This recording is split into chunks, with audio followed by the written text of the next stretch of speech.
Hello বন্ধুরা, তো আমি আজকে মাসির বাড়ি যাব, সেই জন্য আমি বোন দাদা সবাইকে টাটা করে বেরিয়ে গেলাম। ভাই দাঁড়িয়েছিল রাস্তায় আমাকে নিয়ে যাওয়ার জন্য, স্টেশনে পৌঁছে দেবে। তো আমার বাসে একটু প্রবলেম হয়, তো সেই জন্য আমি হাজেমালা নিয়েছি। তারপর ভাই আমাকে নিয়ে আছে স্টেশনে, তো স্টেশনে আমাকে নামিয়ে দিয়ে ভাই চলে গেল। এবার আমাকে যেতে হবে স্টেশনের ওই পাশে, যেহেতু টোটো ধরতে হবে। তো আমি স্টেশনে উঠতে গিয়ে দেখি ট্রেন দাঁড়িয়ে আছে একটা, তো ট্রেনের পাশ দিয়েই হেঁটে গিয়ে তারপর আমি স্টেশনে উঠলাম। স্টেশনে ওঠার পর আমি ওই পাশে গিয়ে তারপর আমি টোটোতে উঠবো।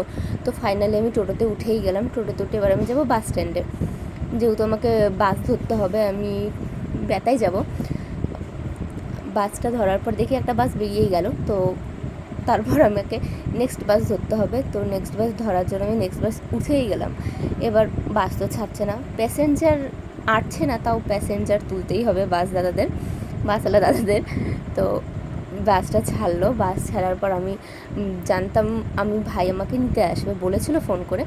আমি ভাইকে ফোন করলাম যে আমি তো এত দূর আছি, তুই আমাকে কখন নিতে আসছিস?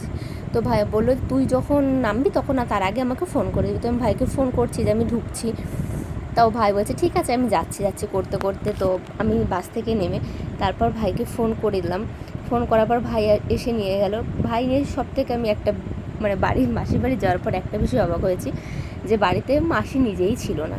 তো দেখতে পারবে তোমরা আর আবার পরে। তো বাড়িতে গিয়ে আমি সব থেকে এটাতেই অবাক হয়েছিলাম যে বাড়িতে কেউ নেই, লাস্টে আমি বসেই ছিলাম।